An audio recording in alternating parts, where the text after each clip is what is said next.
introduce Mayor Scott Worley, followed by State Senator Laura Ellman, who will welcome everyone to this evening's event. Mayor Worley.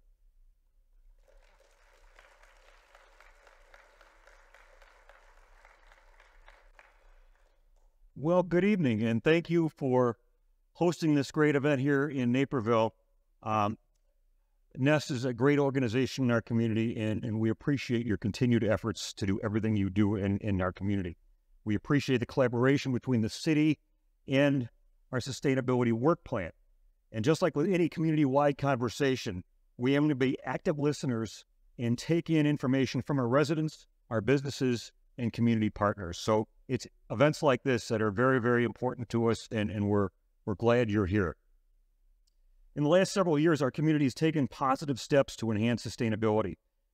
These are some great stats, so be ready. In 2023, we have 725 residential solar installations. That's an increase of 1,300% since 2018. During that same time, the city has rebated 1,683 customers to upgrade to smart thermostats, saving an estimated 2,187,000 kilowatt hours of energy. More homes are installing energy-saving appliances, and we have 3,020, I'm looking at the wrong stat here. It's better than that. 3,324 electric vehicles registered in Naperville as of last Friday.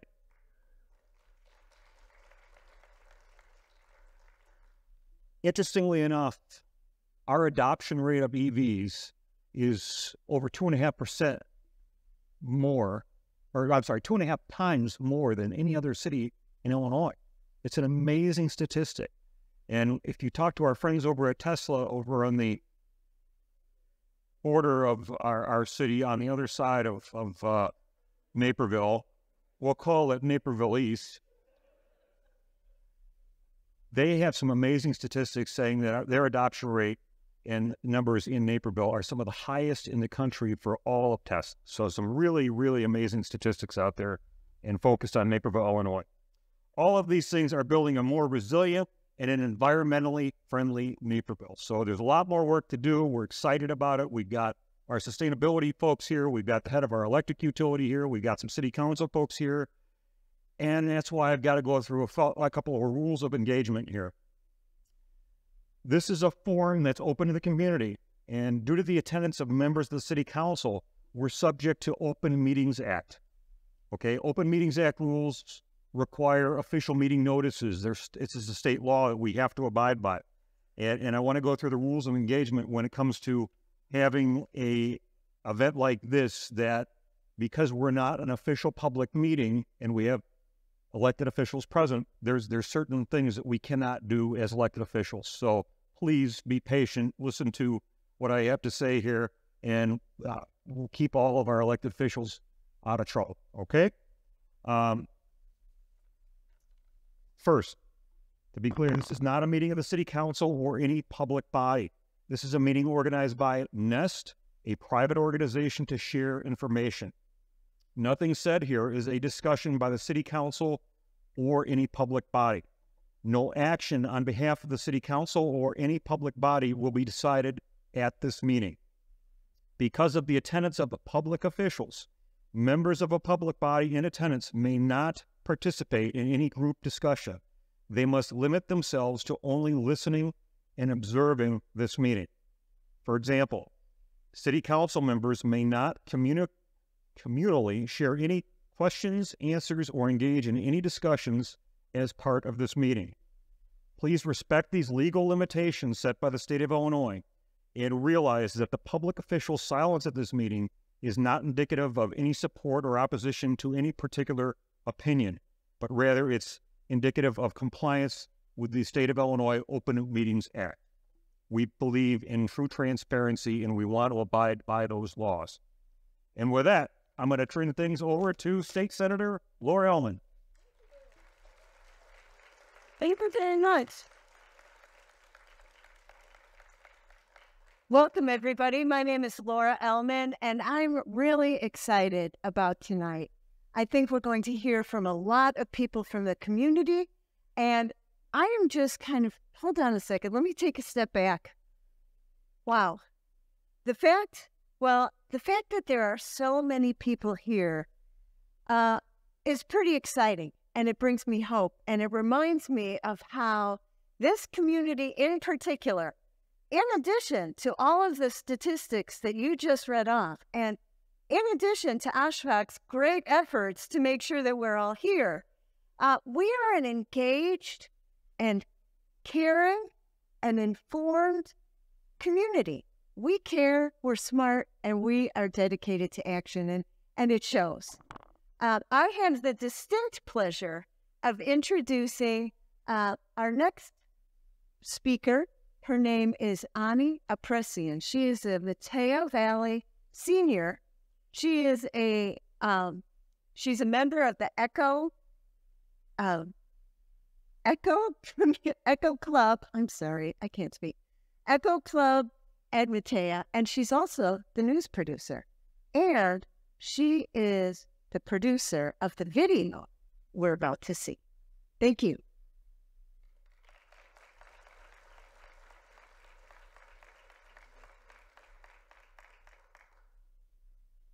Good evening, everyone. I'm Anyas Story, a senior at Mateo Valley High School.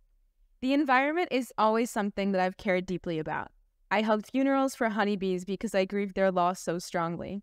I spent hours outdoors every day, and I've loved hiking for years. And yet, in front of my very eyes, I witnessed the destruction of our home, Earth.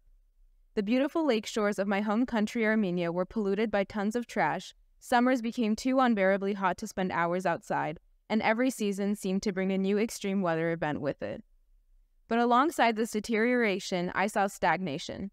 Sustainability efforts were moving at a snail's pace, and Naperville, rather than approaching a greener future, insisted on continuing its reliance on coal. No matter how many lake shores or forest preserves I cleaned, how many of my clothes I thrifted rather than bought from a store, or how many items I recycled, it wouldn't be enough. A problem of this size demands a global and unified solution. I joined Accelerate Climate Solutions and the NEST youth team in order to help local initiatives that are leading efforts to achieve that very global solution. We worked on BLAST, a program for high schoolers looking to build a greener Naperville, and made educational materials to be distributed across schools and on social media. I can feel the change coming. I can feel it in the young interns I worked alongside this summer, and in the older generations who are the most determined people I've ever met. I made this video to show everybody how prominent the climate issue is in our community and to encourage everybody to take steps towards action, and hopefully to show everyone that the youth truly do care. I hope you enjoy the video.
Good evening, everyone. My name is Carl Dandrill.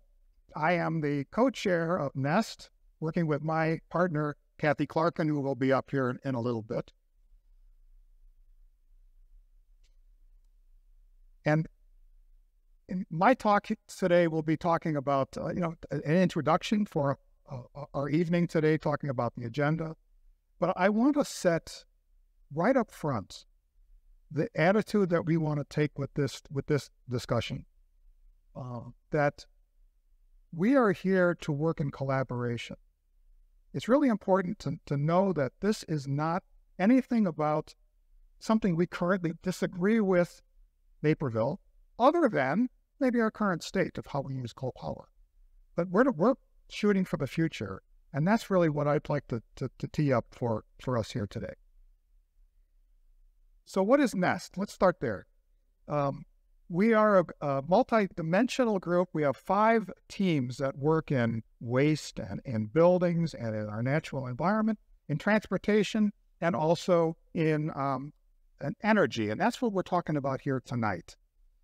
And we work with multiple dimensions. We work with the city, we work with business, and we work with the community. And I bolded community because that is the purpose of tonight, is to educate and outreach to the community. And we work on sustainability initiatives to work through ideas, collaboration, and to try to see some of these through to completion as well, so that we can achieve the vision that Ani laid out for us as far as a sustainable future for Naperville. So what are we going to hear tonight? After me, we're going to get a talk from Maureen Stillman. She is the chair of our NEST Energy Committee, one of those 5. And she's going to be talking mostly about our current coal situation, a little bit about our contract that we have, and some ideas that we can use to move through that. Then we have our keynote speaker. That's Scott Allen. Scott Allen comes to us from downstate. He is a staff member on the Citizens Utility Board. And an important outcome that you should get from his discussion is how Naperville, with a municipal power agency owned by the city, how it kind of fits in the ecosystem of electricity delivery in Illinois. It's a little bit different than others, and there's some important pieces to understand out of that. Then Susan Craighead, who is the president of the Naperville League for Women Voters, will be giving the League's viewpoint on the situation that we are talking about here tonight. Then we'll have Laura Ellman coming back up for a few more words, as well as Janet Yang Moore, a state representative, both of whose domains cover much of Naperville, and they will be giving their perspective. And they've been really great champions for the environment in our state legislature. And lastly, I'd like to talk a little bit about, this future vision. What are we going to start hearing about in the discussions that you're going to hear tonight? Excuse me. We have one more. Kathy Clarkin and I will be coming back. We'll be talking to you about just kind of what we can do, kind of summing it all up and putting these discussions into action for everyone. Okay. I really like this slide. I'm a bit of a geek. I would have had many slides like this, but this one tells a story. This one shows the absolute rapid exponential growth in capabilities in clean energy and renewable energy. And also there's a chart here about EV sales. We are on an exponential rise in capability that we should be taking advantage of. This goes back 10 years. And the pundits from this report, this comes from a Rocky Mountain Institute, they have predicted this, and they have gotten the predictions wrong. It's going faster. And then they predicted again, and they were wrong. It's going faster. This is exciting. We should be, we don't hear the good news. This is the good news, and this is the kind of capability that we should be relying on as we look towards our future. So let's talk about what you're going to hear tonight, the vision. We, of course, Naperville, being powered by clean energy, and we believe this vision is wholly doable, wholly achievable. Let's start with the obvious, transitioning away from coal, electricity to clean energy. An important dimension in this discussion is we do have agreements with an agency that provides our power, and we see out of that experience ways to do it better. with clean energy goals that are explicit, that we improve the governance of how things can be managed so that we have a better say, as well as how that agency delivers their plans, their power to us. And lastly, just transparency so that we understand in our management of our relationship that we have a very clear and transparent relationship with them. And all of this so that we can take advantage of the many benefits.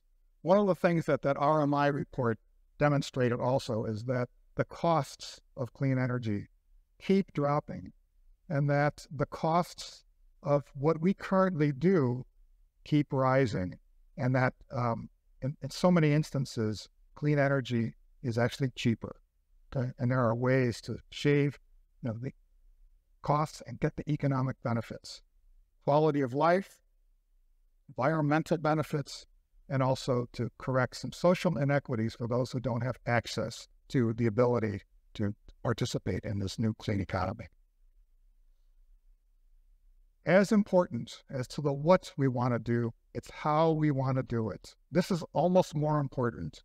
You've already heard some of this, that we engage in constructive collaboration with our city leaders, our elected leaders, the Naperville Electric Utility, our businesses, and our residents.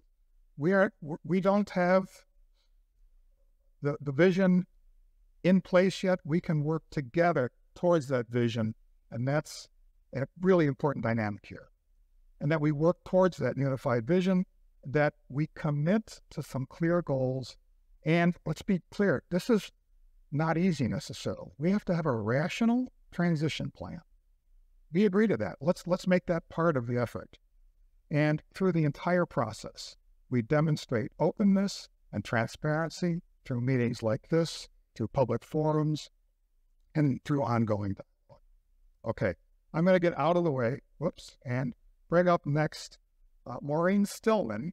She is a founding member of NEST and a chairperson of our Energy Committee. So, Maureen, come on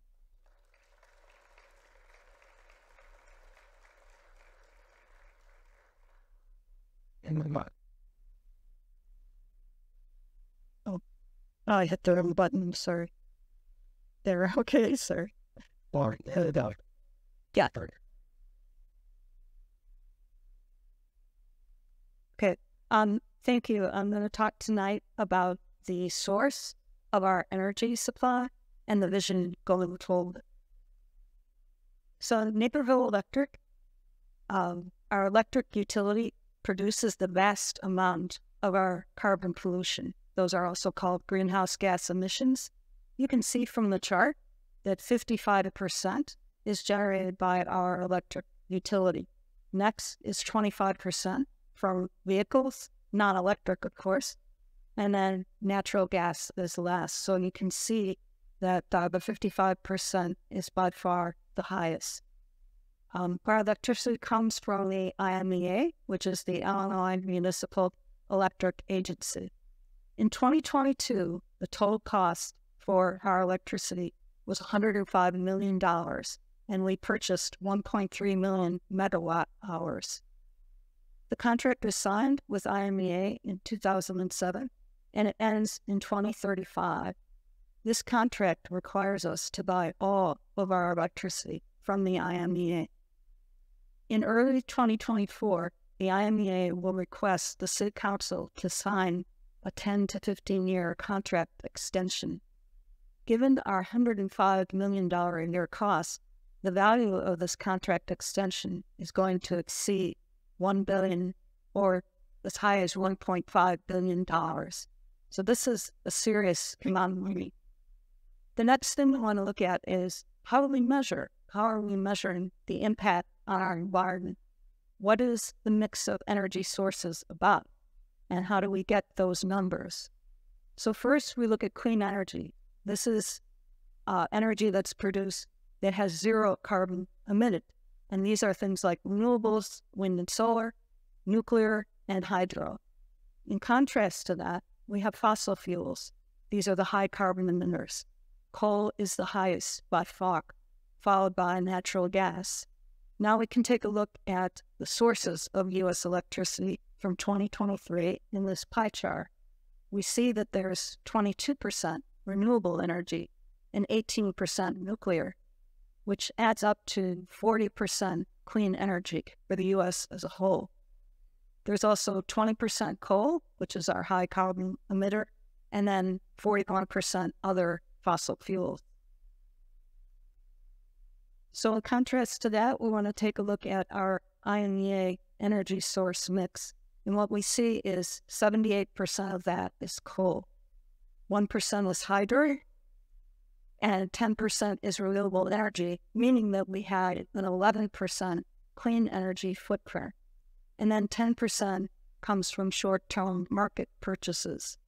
For our coal portion, 50% of our electricity comes from Prairie State, which is the largest coal plant in Illinois and also the largest polluter. 27% comes from a coal plant in Trumbull County, Kentucky. I also want to note that this 78% burning of coal has been going on since the beginning of the contract.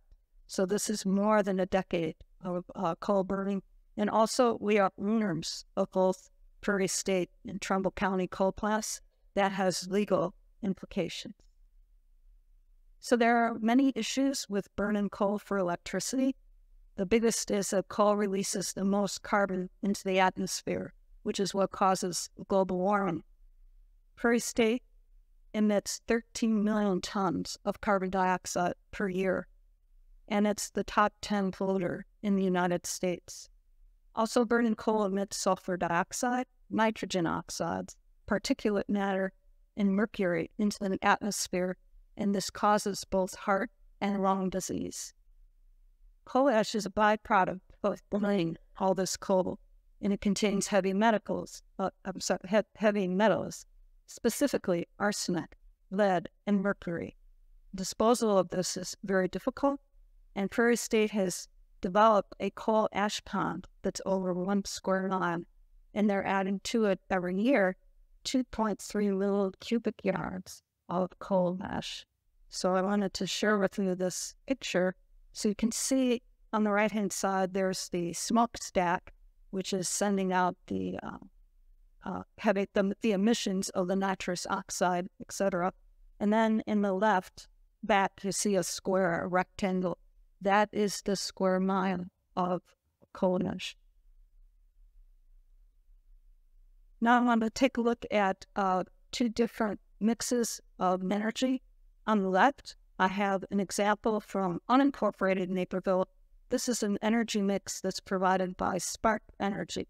One of the members of the Nest Energy Committee lives in unincorporated Naperville, and he shared a bill with us, which also has on it the energy mix. And you'll see there's 33% nuclear, 7% renewable, which gives them 40% clean energy.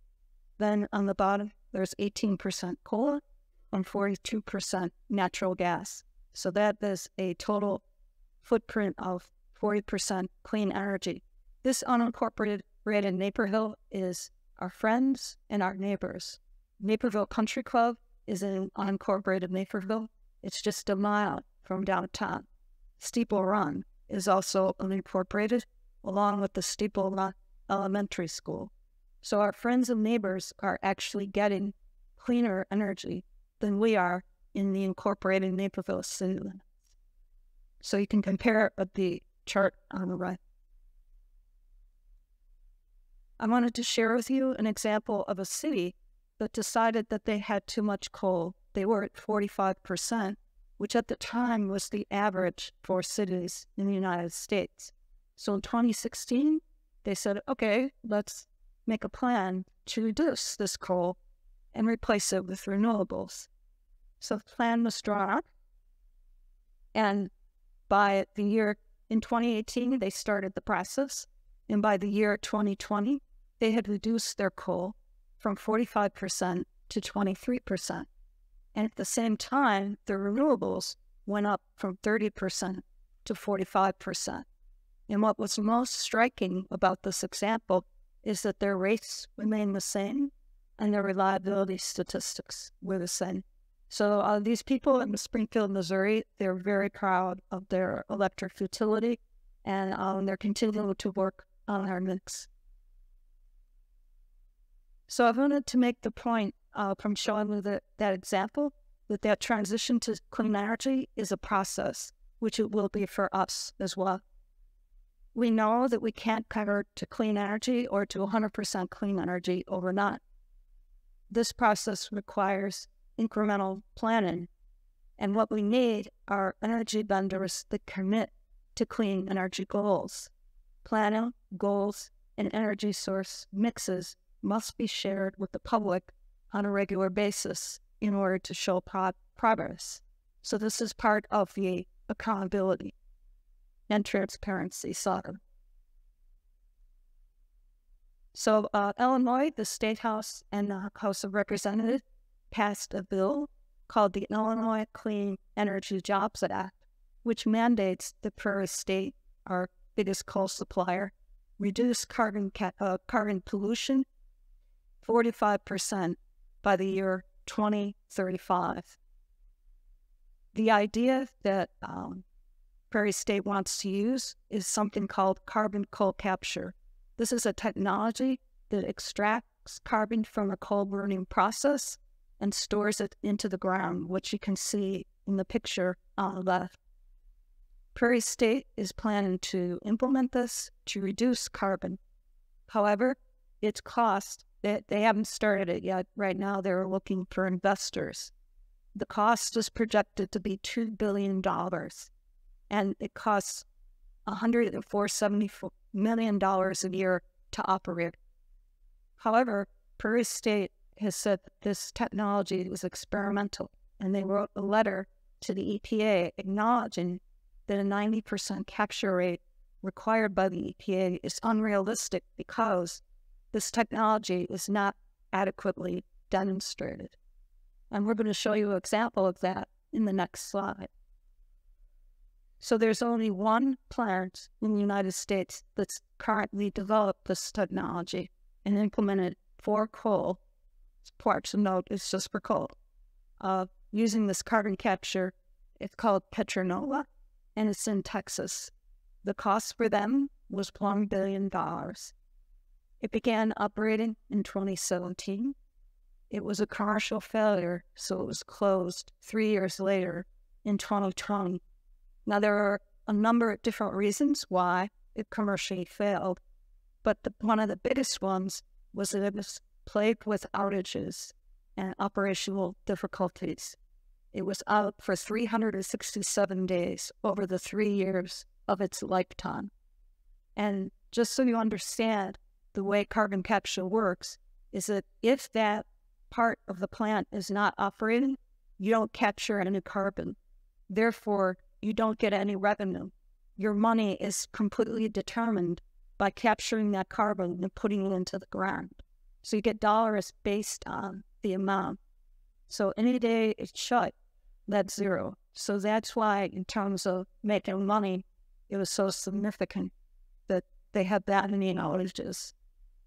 The Institute for Energy Economics and Financial Analysis said Petronova's shutdown highlights deep financial risks facing carbon capture projects in the works, which Prairie State is one. So what we think is that this is not the vision forward. The way to take care of the coal problem is not to try to capture the carbon and put it into the ground, but rather to incrementally replace it with clean energy alternatives. Prairie State is 4 times the size of Petronova. No one has ever tried to perform carbon capture on the scale of Prairie State.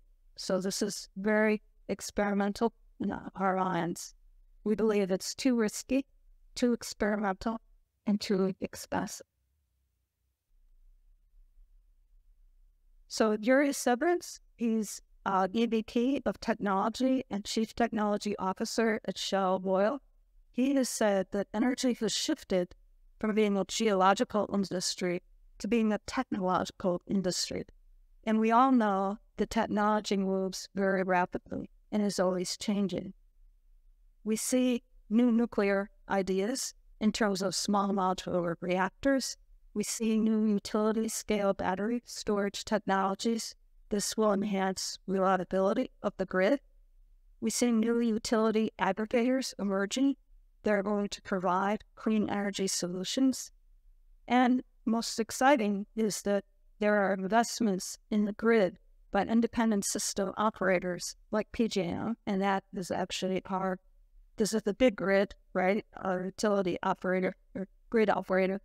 And that is going to allow for a more flexible energy source mix. So due to the fact that the technology is changing, the grid is being upgraded, and the market is changing, we believe it is premature to extend the IMEA contract right now. Rather, we would like to investigate emerging technologies, look at alternate energy sources, look at new battery storage technologies. We want to hold public meetings to create requirements and require an open and transparent process. It's 2023, and our contract does not end until 2035. We have time to come together as stakeholders and work with the city and the city council to construct our vision, set goals, and determine the future of our electric utility for us and for generations to come. Thank you very much.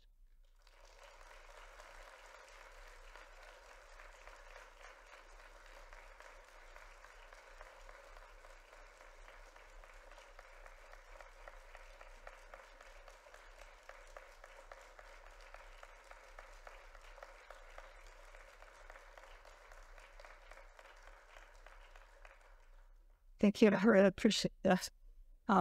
So next we have Scott Allen. He has a long title, Renewable Energy Policy Coordinator for the Citizens Utility Board. And thanks to Scott for being our keynote speaker for tonight.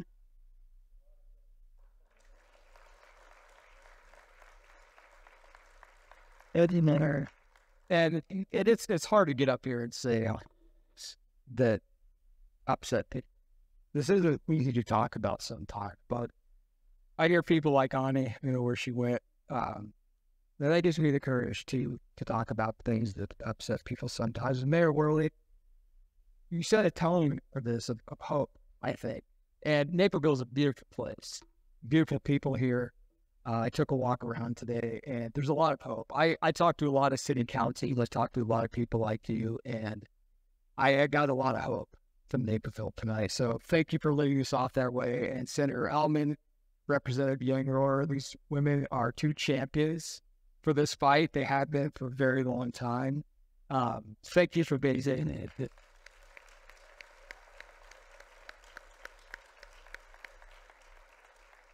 And thanks all of you for giving your time to come out for these kinds of discussions. In the public power space, these kind of community meetings are important. Well, we're here tonight to talk about Naperville's reliance on coal. And I want to answer the question, or I want to help to answer the question, what do we do about it? But before we can get to that question, we first have to understand how we got here. So I want to tell a story based on my experience as a consumer advocate, and what I've learned for the past 5 years of working with a mostly volunteer team, people like Susan here and Greg, wherever he is, and I'm sure there might be others in this room too. Mostly volunteer team, though, of municipal and co-op utility owners who are concerned about climate change, about being left out of the energy transition. People who are worried about the inequality that exists between investor-owned utility customers and publicly owned utility customers. Now, we made two conclusions so far in our work.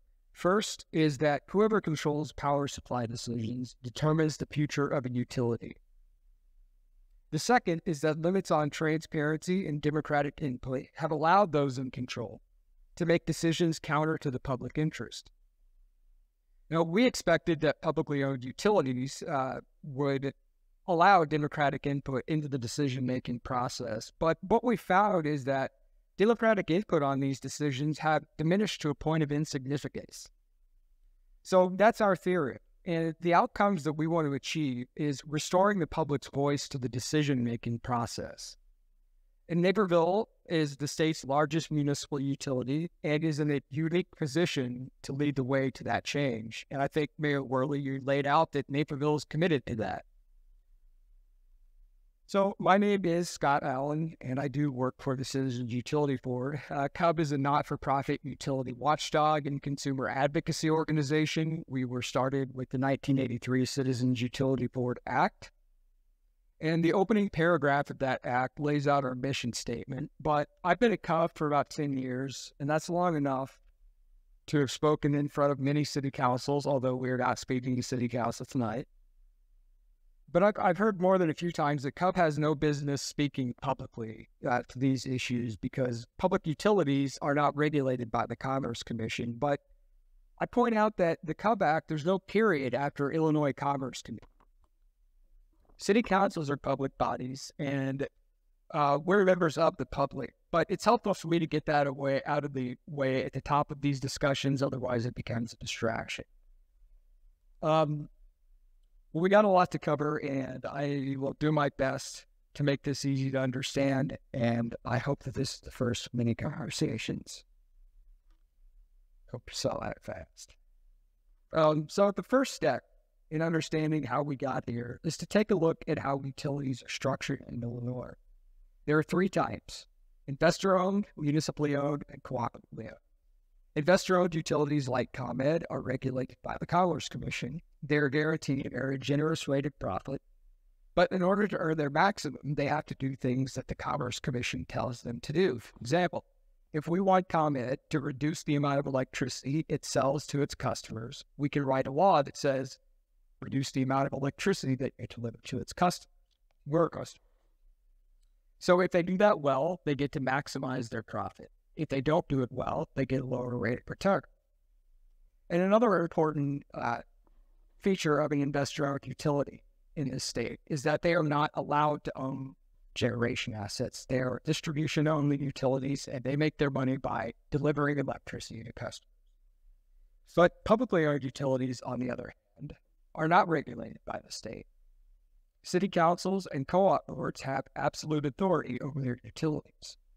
They don't make a profit, but that doesn't mean that money in the form of revenue is any less important than profit it is to an investor utility. Now, without the Commerce Commission, how can we get a municipal utility to deliver less electricity to its residents?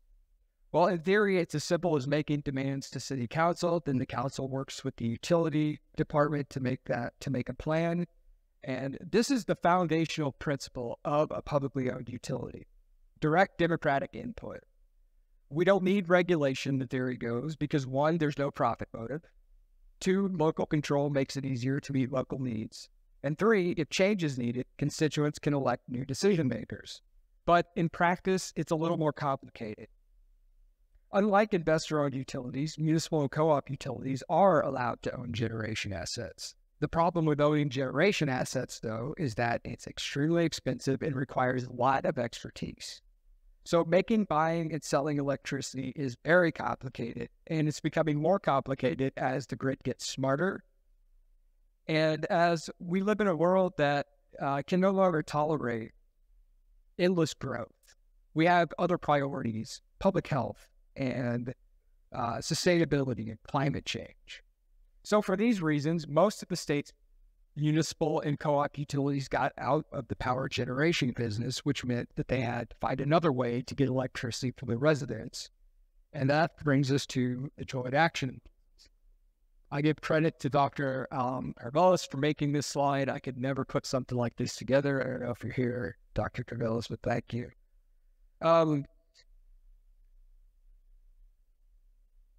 In simple terms, a joint action agency is a quasi-governmental, not-for-profit organization responsible for procuring electricity for its members. They're funded with public money and, again, in theory, are open to public scrutiny, participation, and input.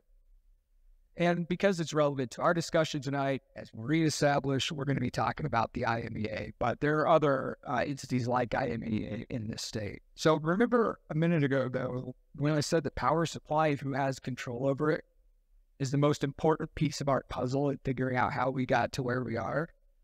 Well, IMEA has been given control of your power supply.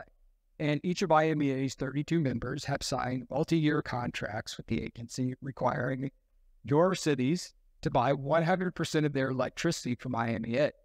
And where is that electricity generated? Maureen, it kind of spoiled that for me, but that's okay. Well, we can see here that it's mostly coal. And if we all know that coal generation is expensive and harmful, why can't IMEA procure from other sources? Well, also, as we learned from Maureen, they do.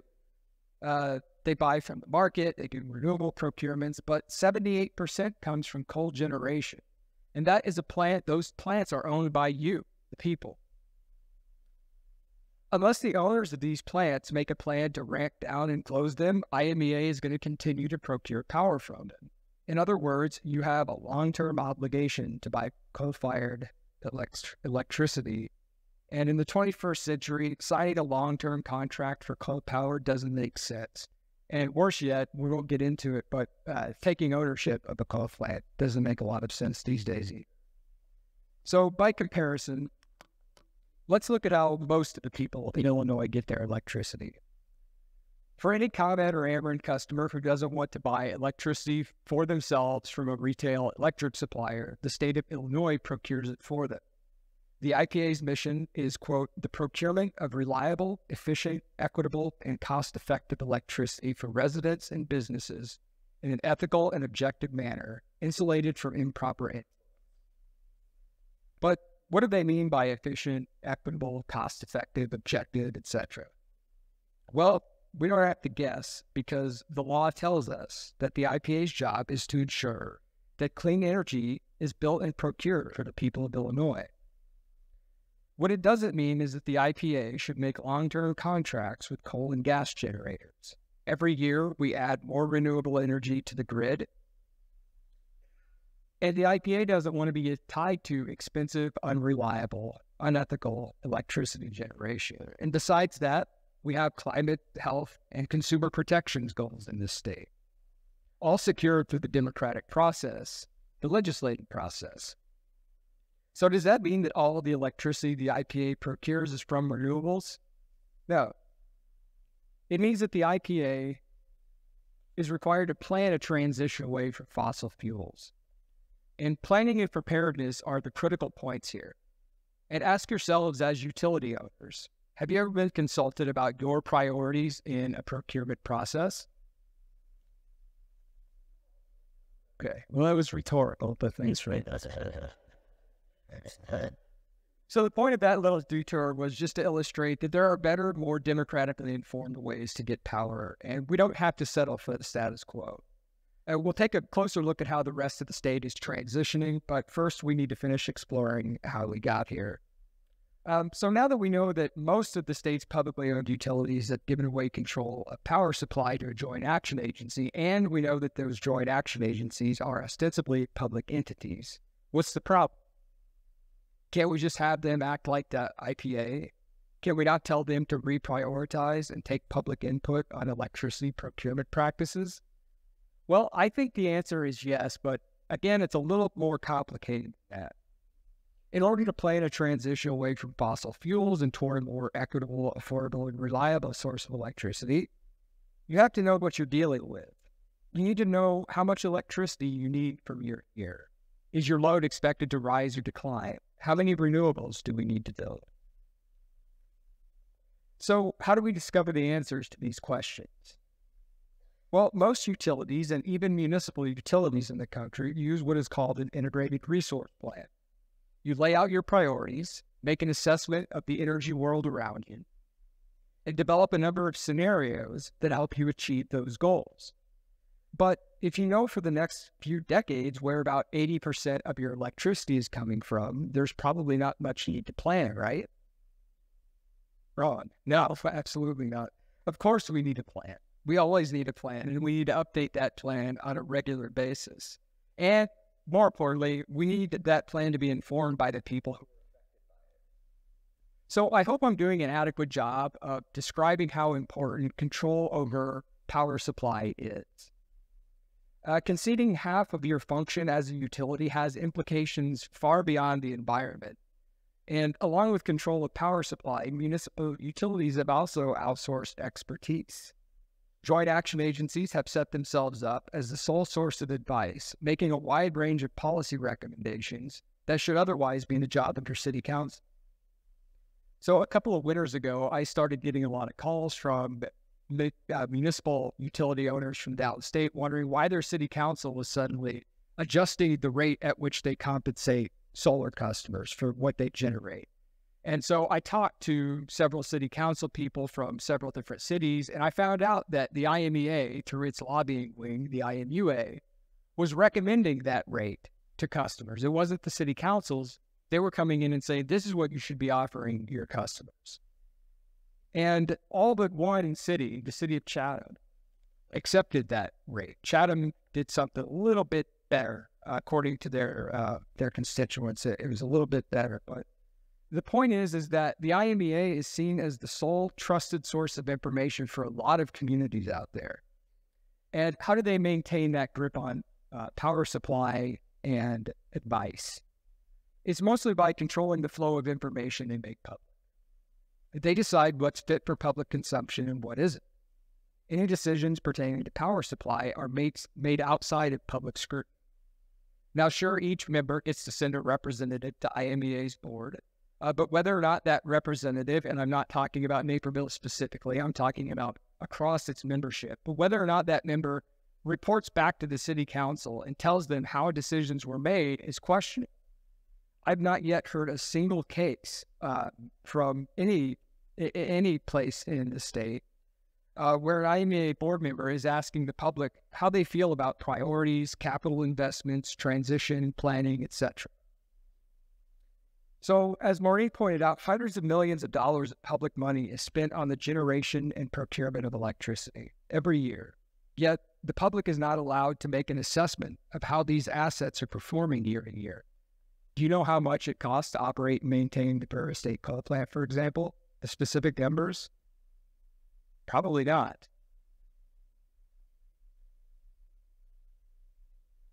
So that also lets us, we're not able to know then if there are healthier and cheaper and more equitable and efficient alternatives out there. And we're told that you all have signed that away. You signed away the power to control that because you signed that contract, but each member is still responsible to represent the public's interests within units of local government. And in the case of IMEA, Naperville has represents a large portion of the public. So let me conclude this section by saying that joint action agencies are not inherently bad or incapable of reform. These entities don't exist in a vacuum. They are the way we allow them to be. There's nothing wrong with pooling resources to procure power for hundreds of thousands of people. It's a perfectly rational thing to do. And Carl talked about we need to be rational with this, and we do, but we also need care and scrutiny at every level of these processes. And to some extent, that awareness of that has come, especially when Illinois began to re-examine its priorities and put us on a path to 100% carbon-free energy. That's when people started noticing that they were being left out of this transition. So first with the 2016 Future Energy Jobs Act, FEJA was designed to modernize the electric grid and ensure that all Illinoisans are able to enjoy the benefits of a smart grid and a, quote, evolving clean energy marketplace. FEJA created programs that, in concept, allow all Illinoisans to enjoy the benefits of clean energy, and it highlighted the importance of energy efficiency as the first step toward reducing peak demand. The law made quite an impact, not just in this state, but around the nation, and it caused people in Illinois to start taking notice, and they started calling CUB. People from municipal and co-op utilities started calling CUB and saying, how can I take advantage of these programs? And honestly, at the time, I didn't know how to answer except to say the law doesn't apply to you. But for most people, that wasn't good enough. And they kept calling and they kept calling. And they said, what is CUP going to do about this? And aren't you supposed to fight for us? So me and the people that I work with, Amanda and Andrew back there, for example, we got together and said, what are we going to do? Just ignore the problem? Well, by the fall of 2018, our Clean Jobs Coalition was starting to draft what would eventually become the Climate and Equitable Jobs Act, or CEJA, which was a follow-up to FEJA and more focused on racial equity, job training, consumer protections, and the accelerating climate crisis. So we talked a lot about how to redirect resources to ensure that Illinois would eliminate carbon emissions and how to make a more inclusive utility and energy sector. But the thing that nobody wanted to address was the millions of people, or the million or so people in Illinois who are being left out of that transition, people like you, owners of municipal and co-op utilities. So that year, we got together and decided that, well, we'll advocate for those neglected utility customers. We'd come up with our own policy ideas, and we would do that by asking people that are calling to help us get something in this law. And it wasn't much. I'll get to that in a second. But first, let's take a look at what CEJA does for most of the state. It lit the fuse that FEJA had placed, and it came up with a plan to generate 100% carbon-free electricity and it set a new standard for energy efficiency. Illinois now has some of the most innovative and consumer-friendly demand reduction programs in the country, and these programs save consumers tens of millions of dollars per year. But they're programs that you don't have access to. And Naperville being an exception, with a few energy efficiency programs, most municipal and co-op utilities also don't have access to comparable programs. But I think most importantly, CEJA set a deadline for coal and gas plant closures. This timeline shows that all coal plants must close by 2030, but if you look at the very end of the timeline, or I guess the bottom right of the time, you'll see the publicly owned coal and gas plants are the last to close. So this must mean that those are the cleanest plants in the state, right? Again, Marie spoiled me on that by letting you all know that Prairie State is the dirtiest gas plant, or the dirtiest coal plant in the nation. And it's not just harming the health of people downstate. That pollution makes its way north and is one reason that Cook County is one of the most coal-polluted counties in the country. So this begs the question, why is Prairie State at the end or the bottom right of this timeline? Well, the short answer is that joint action agencies and the fossil fuel lobby worked to ensure that it was the last plant to close. And in fact, they didn't want a closure date on it at all. Fortunately, the governor disagreed. But think back to early summer 2021, if you can. And were any of you asked how you felt about this? It's your plant. The city of Naperville is Illinois' single largest owner of that plant. Did anybody ask you? No? Okay. Sorry. But this is when our team of volunteers learned an important lesson that whoever controls power supply controls decisions that affect the entire state. And if we want to help people advocate at the local level, we better start developing an understanding of how all of this works. And so I'll talk more about how to do that in a second. But I do want to mention what we did get in the law to help muni and co-op members and owners. We call it the right to self-generate, and CEJA says that no person, despite who their utility is, can be denied interconnection to the grid, and it protects people from arbitrary and unjustifiable fees simply for being a solar customer. And we're happy to have gotten that into the law, but protecting an individual's right to generate doesn't get at the larger problem. Coal.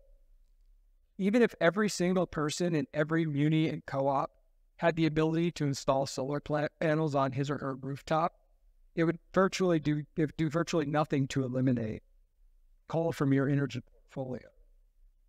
So we need to look beyond rooftop solar and address the root of the problem, a supply portfolio containing 80% generation from coal. And it's going to continue that way for decades unless you intervene. So when our team of volunteers started out, we were focused on squeezing publicly owned utilities into the CEJA framework And we hope that the new law would be applied equally, but that's not the case. Changes have to come through the local level and through direct democratic input. We have to ensure that each of you is able to access the information that you need, and more importantly, the information that your city councils need to make sound decisions. We need to lower the barriers that have been set up to keep you out of this process. The city councils also have to take responsibility for externalities. Running a utility isn't easy, especially when you have thousands of other pieces of public business on the agenda. But that's the way this works. These utilities are run by city councils. So in the coming months, you're going to have some decisions to make, and though you probably don't have a lot of details, we know that IMEA has lined up investors to begin outfitting Prairie State with carbon capture technology, and I'm guessing you probably weren't consulted about that. We know, as Maureen pointed out, that they're going to ask you to re-sign a power contract that doesn't expire for several more years. And you have to ask yourself, why would you do that? Why would you re-enter another contract that ties you to coal for decades to come? Now, you might be promised a couple of megawatts of solar here and there, but you won't own or control that solar as a city. And that 80% coal is not going anywhere. Now, there are federal programs that have been passed, the Inflation Reduction Act, that help municipal utilities pay for and own and operate and deliver direct benefits to you to transition away from coal. Have those options been explained to you? Finally, well, not almost finally, I listen.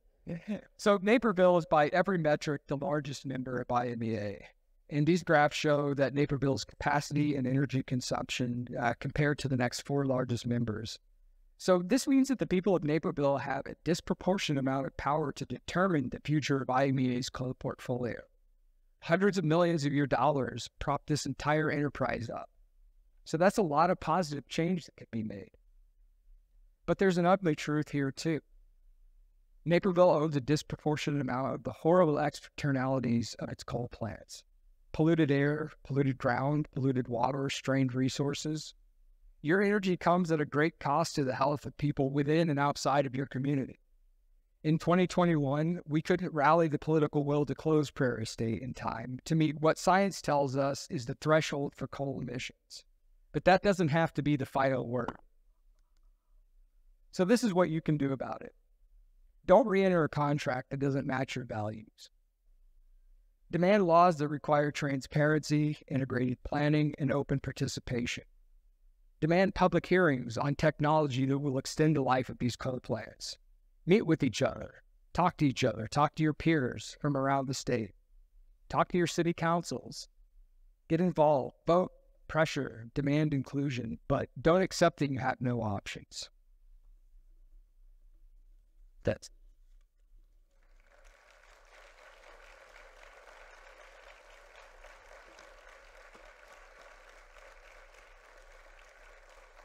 Listen. And so to that.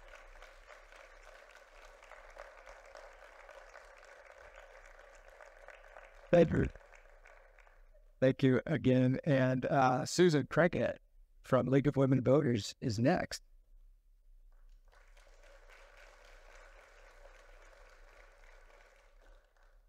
No slides. No data.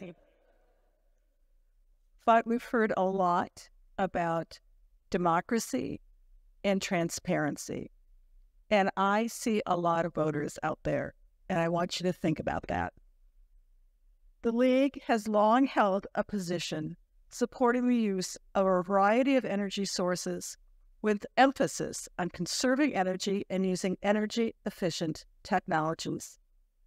The environmentally sound use of energy resources with consideration of the entire cycle of energy production should include a predominant reliance on renewable resources. The League further believes that governmental bodies must protect the citizens' right to know by giving adequate notice of proposed actions, holding open meetings, and making public records accessible.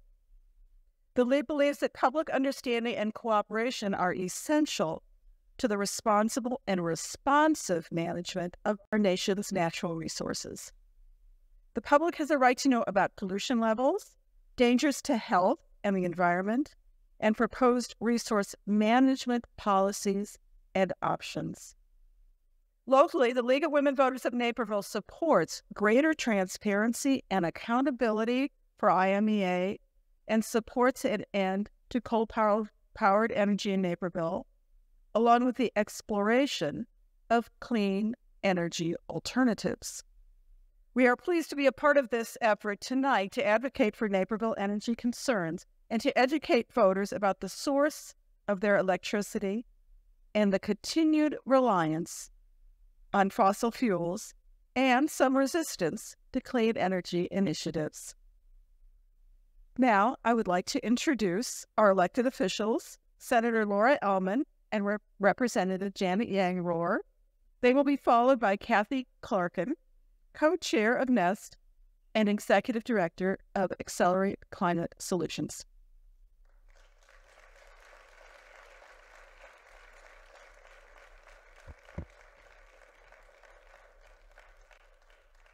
Good evening, everyone. This is such a great group. So excited to be here. I'm going to go first, and then Senator Ellman will follow. I think what we're going to do is talk a little bit about some of the things we've done over the last few years on climate policy, on the environment, and more importantly, what we can and what we're planning and what we hope to do, depending to a large extent on what you tell us is important to you. I am the representative for the 41st District, and so that district includes Warrenville, Naperville, and Bolingbrook. But, you know, by and large, the vast majority of my district in the 41st District is Naperville.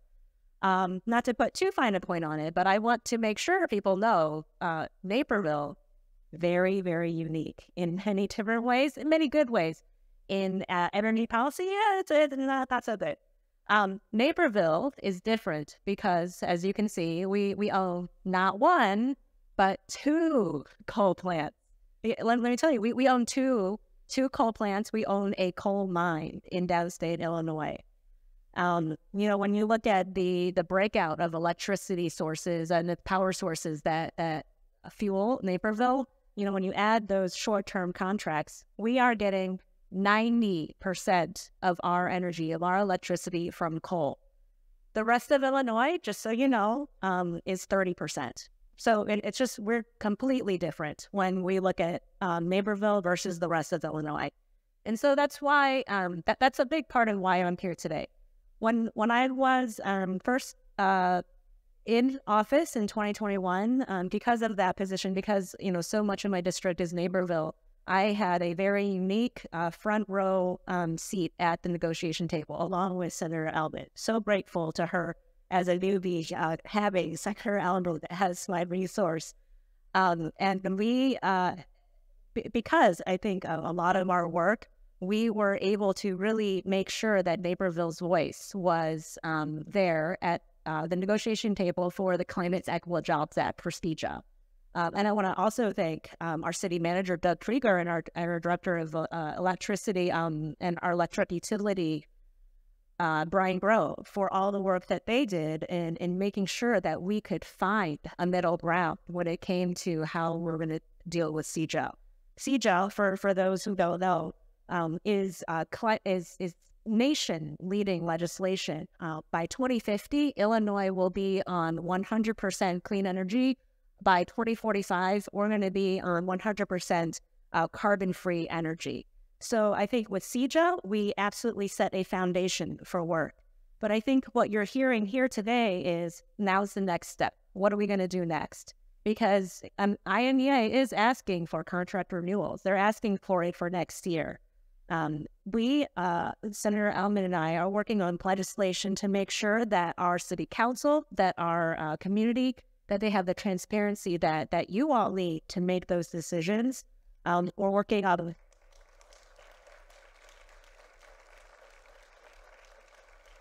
we're looking on legislation to make sure that if you do decide, if our city council people decide to go in a different direction, that Naperville is not unduly punished for making a decision to go into a more sustainable future.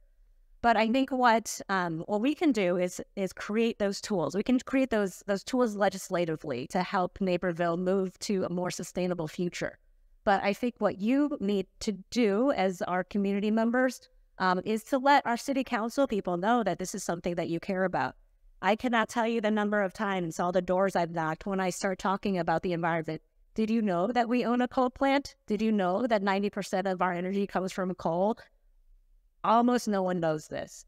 And so this is such a great beginning to get educated, to understand that, but to also, we need to figure out how do we let people know and really let our city council people know that this is important to you, because I think they need to hear you and they need to know what you care about so that they can make the decisions that they need to make.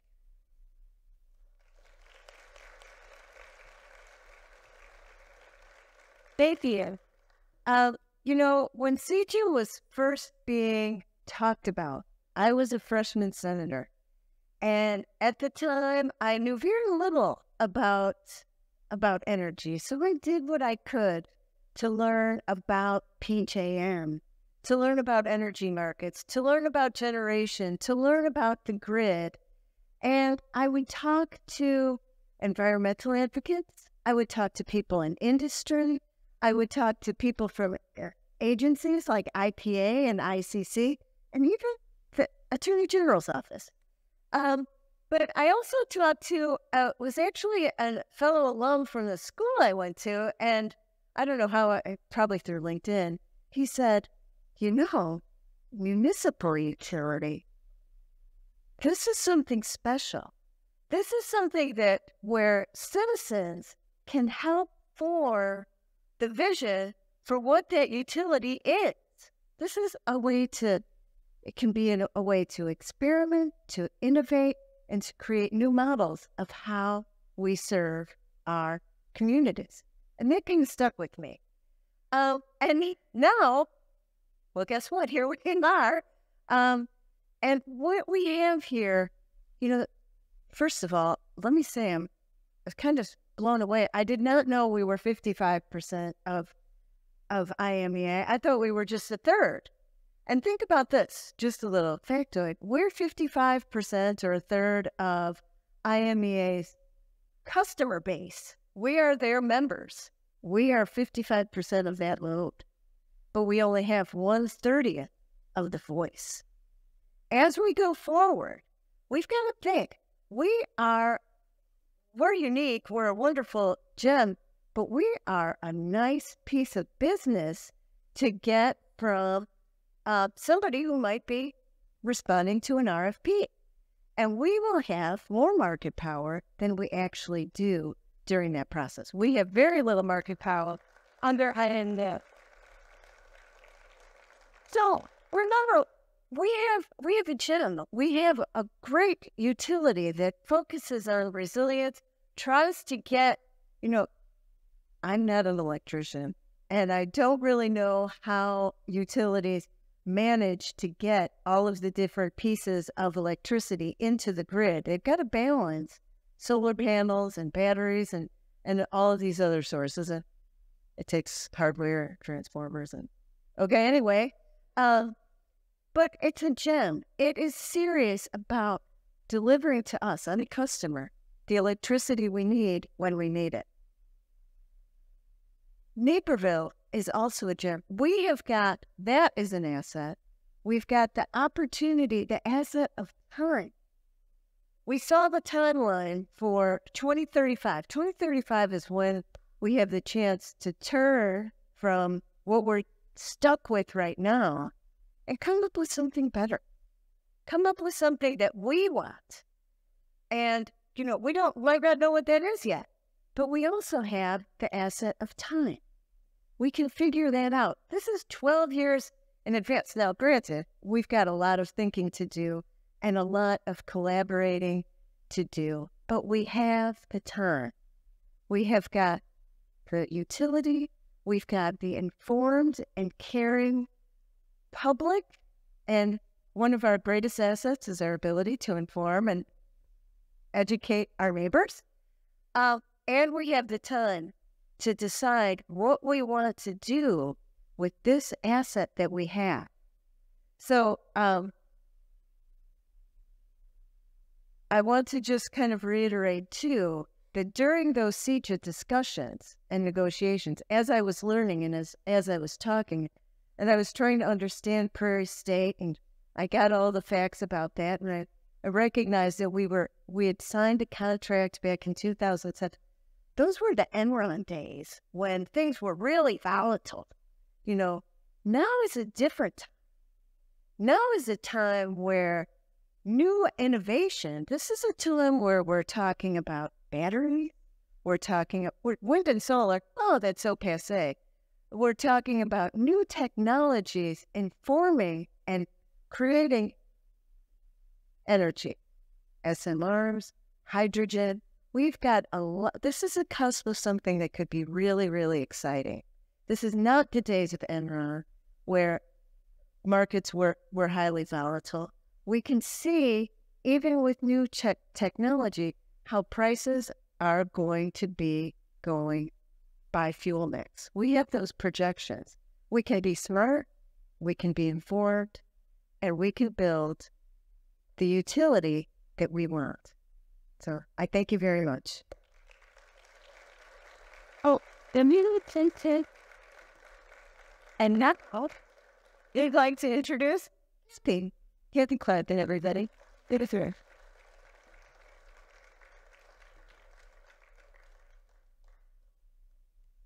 All right. Good evening. I'm Kathy Clarkin, co-chair of NEST. Thank you so much, Senator Ellman, for painting a vision of the future that we could have. And thank you, Representative Yang Rohr. I think we heard from you that there's some legislation coming that we can all support, all of us in this audience. So tonight we've heard from an array of really knowledgeable and inspiring speakers, and we thank them for their leadership. And we thank all of you for coming out tonight. I just wanted to add that as co-chair. Thank you for being here and getting informed. We're coming towards the end of our evening where we're going to talk about more concrete actions, how we put all this information to work. So I'm going to sum up some of the things that we heard tonight, and we'll get to those concrete actions. Carl and I will. So, as Carl discussed at the beginning of the evening, when you learn about the magnitude of the problem of climate change, you can feel a little bit anxious sometimes, or maybe you just want to look away because it's too much. We're not sheltered from the impacts of climate change here in Naperville. Like me, you may have someone in your life who is elderly or has asthma, who can't be outside on those increasingly common air quality alert days. You may be concerned about the climate migration that you've heard impacting other communities around the country. You may be worried about family members who have to work outdoors and are exposed to excessive heat. That can cause both a health and an economic toll. Or maybe you're worried that you won't be able to afford to pay to use your air conditioner on those nights when it just doesn't cool down. Climate change is happening here in Naperville, and we have an obligation to help do something about it. What you've heard tonight is that you are not powerless to make a difference. You have a choice to act, not to slip into despair or cynicism. Each of the speakers tonight and many others behind the scenes who helped put this program together decided it was important to take action. Every one of us took that first step to try to create change. You can too. Join us in our vision of a clean energy future for Naperville. You don't need to know and remember all those details that you learned tonight about the fiscal and contractual relationship that Naperville has with the IMEA to be part of this, to help. Working together as a community, our voice is strong. I'm going to invite Carl to come up now to summarize why we think City Council should take action and those action items that we're expecting of them. And then I'll be back to finally talk about what all of us as concerned citizens can do.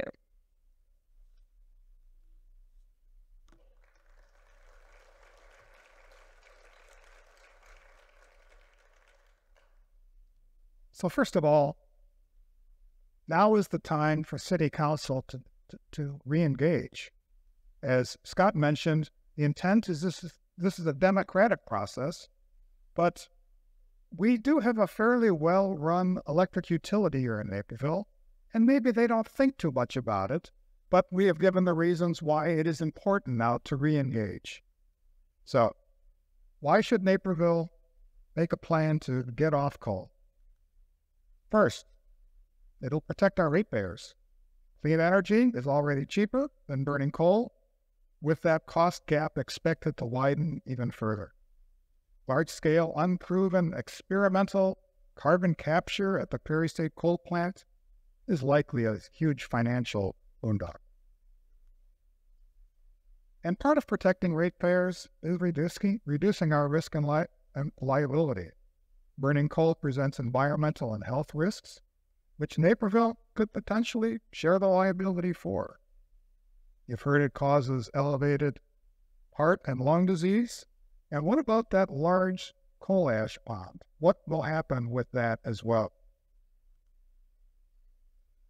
Today, our ratepayers really don't have any choice. We've heard that too tonight. We're stuck with coal with no other options as the renewable revolution takes hold. We advocate for community solar, implementing power purchase agreements, and instituting regular updates to our power mix through a proactive planning process. The technology exists to transition to clean energy. Burning fossil fuels to power our lives is no longer necessary. This transition is happening across the state, country, and the globe. Today, IMEA operates behind a curtain. As Scott discussed, there is currently really no public in our public utility, even though it is intended to. Naperville constituents care about climate change and want Naperville to be a leader, not a laggard. We are a leader in so many things. Quality of life here, it should convey into this space as well. Businesses today are making commitments to greenhouse gas reduction. Commitments they cannot meet necessarily if they operate in Naperville.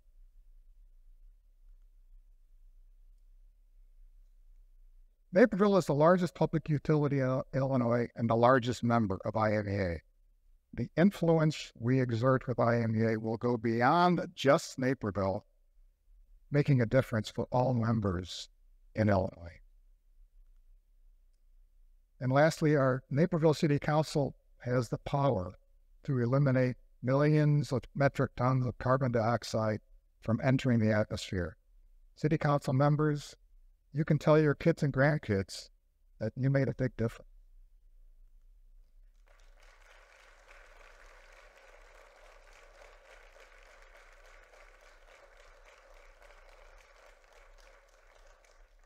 I'm not done yet, sorry. So today we've just scratched the surface. It's a complicated issue. Naperville's relationship with IMEA is complicated. I don't know if you followed everything that Scott was saying, but this is complicated. So let's take the time to learn. Thank you, Senator Ellman. You're a very brilliant person. Let's take the time to learn and understand. There is much for the City Council to understand to make wise decisions on behalf of Naperville residents. We ask that the Council lean on experts. Outside of that, IMEA as well, the Sierra Club, the Sierra Club Beyond Coal campaign, Illinois Environmental Council, respected consulting firms, and our state and federal elected officials all have knowledge and expertise on this issue. There's also a great deal of knowledge within Naperville, with NEST, within our Clean Energy Alliance partners, right here in our city limits. The League of Women Voters of Naperville is an outstanding partner for good governance, and IMEA is not our only source of information. Let's be real open about that. Second, let's set a framework for contract negotiations by committing to greenhouse gas reduction. I know there has been some pushback how we can do it with today's situation. We're talking about tomorrow's situation. How can we do this proactively in a new new contract by setting reasonable goals in carbon reduction? There's no rush to renew the IMEA contract. Let's put on the brakes. As Maureen detailed, the electricity landscape is changing rapidly. Upgrades to the grid, exponential growth of renewable energy, and battery storage coming online. New technological innovations all on the horizon. There is no reason to prematurely sign a contract and tie Naperville to IMEA before they have a plan to transition to clean energy and a plan for transparent, good governance.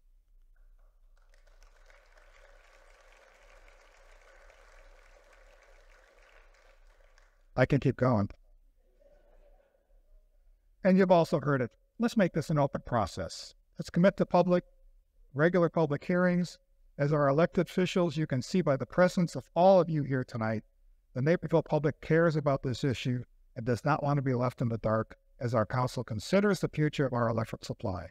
We ask that our council commit to regular public hearings, meetings, as we contemplate our future energy supply. And lastly, let's support the legislation that improves the accountability and transparency for those that we contract with, as we heard from our state legislature. Let me emphasize, Naperville can be a leader. It is within the power of our city council to plan for a transition off of coal to clean energy. Kathy?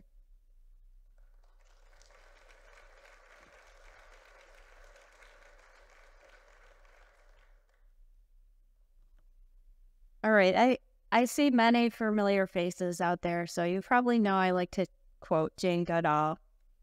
She has a podcast on climate change and nature called the Hopecast. And she is hopeful because she has been around the world and seen groups of people like all of you come together and make a change. She says, only if we understand can we care. So thank you for coming out tonight to understand. Only if we care, we will help. So finally, we're going to talk about how you can help. And here's the hope part. Only if we help, we shall be saved. Okay, the first step, this is where we get to really concrete what you can do. So the first step is actually super easy for all of you. If you haven't signed up for our mailing list, sign up.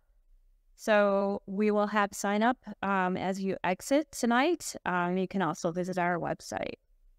Follow us on social media. This will be the best way for you to learn how to get involved in specific action campaigns. As you heard, this is a complicated, years-long process. So stay with us and stay informed. The next step is also very easy. Put our regular monthly meetings on your calendar, third Monday of each month. In October, we'll have a volunteer fair here in this building on the lower level. And we will have a station there where you can write your city council members, and you can also come and learn about all the other good things that Nest does. In November, you can learn about reducing your own personal reliance on fossil fuels like coal. That's a critical piece of getting Prairie State to burn less coal. So all of our events and volunteer information can be found on our website. If you're already part of another organization, like the many organizations that were shown on the slide at the beginning of the presentation, we invite you to join our coalition to get Naperville off of coal. And we're putting involvement in NEST as your first action item because we are stronger together. Our voices are amplified when we plan and advocate together. The most important thing an individual can do is be a little less of an individual and join together with others in movements large enough to make a change. Jill McKibben, climate activist. So, how will we advocate? Again, it's simple. We'll communicate with City Council. We'll ask you to write letters, to make phone calls, to make public comments, and show up at City Council meetings. And again, we will coordinate in order to be strategic and be more effective. You can also be part of further educating our community. Starting right now, you can talk to folks in your network about what you learned tonight. Climate scientist Katherine Hayhoe says that one of the most powerful things you can do to help with the climate crisis is to just talk about it. So be brave and go tell your friends and neighbors all about Naperville's coal problem. We also invite anyone who has writing or social media or graphics or video or presentation skills to join our community engagement team to help get more people involved in this effort. And finally, if you really want to dig in, be part of the strategy, be part of leading on this issue, learn more about it, you can join our energy team or our city engagement team.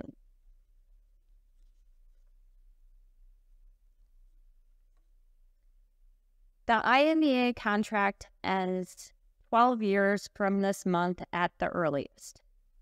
So the work to get Naperville off of coal is the work of many years. So we're going to talk about that first step. First, what we're going to do is we're going to advocate to put the brakes on IMEA contract negotiation and start planning for public hearings on our electricity supply. As just outlined, you can join these efforts. You can find instructions on how to write to City Council about this on our website. I told you this was going to be very concrete. This is something you can all go home and do. We'll also send an email. Hopefully you've all signed up in the coming days with that link as well. As you contact City Council, we ask that you remember to be constructive and solutions-oriented. Complaining, blaming, shaming is just not as effective. And again, this is just the start. We heard we're probably going to be supporting some state legislation, lots of goals and complicated issues that we talked about tonight, but this is our place to start.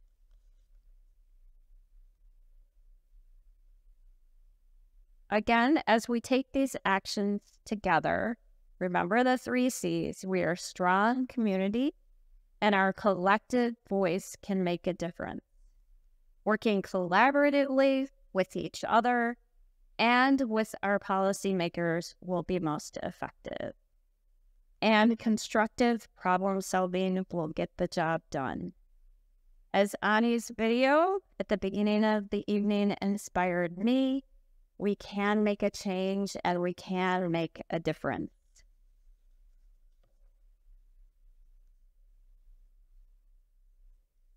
Thank you once again to our organizers and sponsors. These 15 organizations agree that Naperville can and should forge a path to clean energy. These logos represent the voices and efforts of many dedicated individuals. We hope that you will join us in our work. This has been the story of how Naperville has a key role in ending our reliance on coal, and you can be part of it. If you have any questions on your cards, you can pass them to the folks at the door at the end. We have a handout for you as well. So make sure that you get that. And Nest looks forward to working with all of you, our residents, our elected officials, and city staff to bring about this change. Thank you to all of you for coming. And it's just so wonderful to see all of you out here tonight and see that people care about this enough to come out. I really appreciate everyone coming, and hope to see you at another event soon.